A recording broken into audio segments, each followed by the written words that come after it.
I'm Diana Ferrais, Marketing Manager at Jesta I.S, and we are here today at the NRF 2012 Big Show in New York. We are very excited today because we are going to run some interviews with our clients, partners, and prospects. So enjoy! Today we are with Joe Skorupa. He is an editor-in-chief for RIS News, and we are going to conduct a short interview with him. Thank you very much, Joe, for being with us today. So, our first question, what technologies did retailers invest in 2011, and do you think that they are going to invest in 2012? Okay, that's an interesting question here at NRF, which is the kickoff to the new year. But we have all the impressions from last year that we think about. And I would say there's three big areas that I would say, but I'm only going to focus on one, and we'll probably talk about the other two after this question. But mobile and social were big areas for investment. But the one I wanted to focus on is cloud-based technologies and software as a service and on-demand technologies. I really think that hit a tipping point in 2011 after many years of development. The technology has been around for 10 years, but retailers weren't ready for it. They didn't trust it. They gained that trust, I think, over the course of the last few years, and in 2011 there was a lot more investment in cloud technologies, I think, than there ever has been in retail. Yeah, definitely. I agree with you. Joe, what's driving retailers to change today?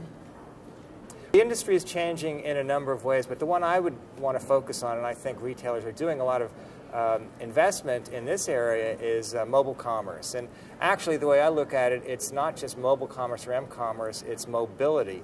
Because we have to talk about the importance of mobile POS as well. So not only are consumers empowered by using their smart devices and in many cases bringing them into the stores, but retailers are making a lot of effort in putting POS, for example, on tablets in stores or on iPod touches or other devices as well. And that is going to be a big change. You can't just add that on one day after never having it before. You have to actually think about how your store concept changes, and that's a big change, and it's due to the increase in use of mobility and smart devices. Thank you.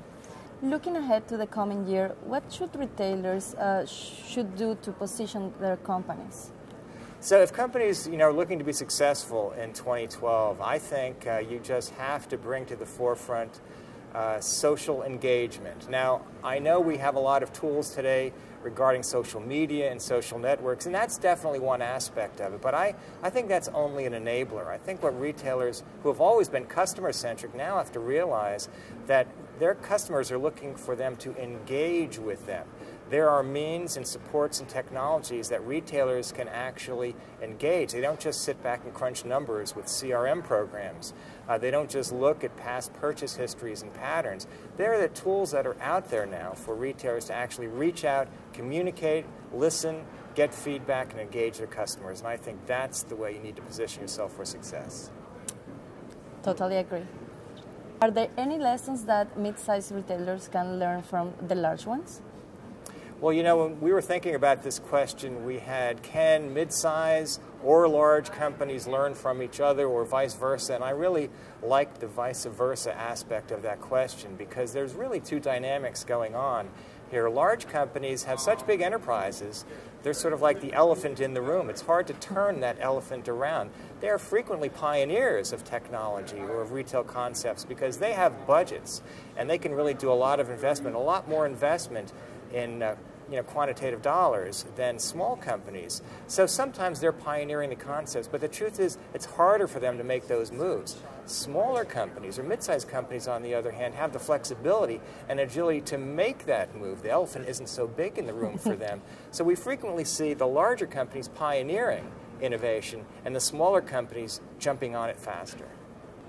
Thank you very much, Joe. It has been a pleasure talking to you. It's been a pleasure for me as well. Thank you very much.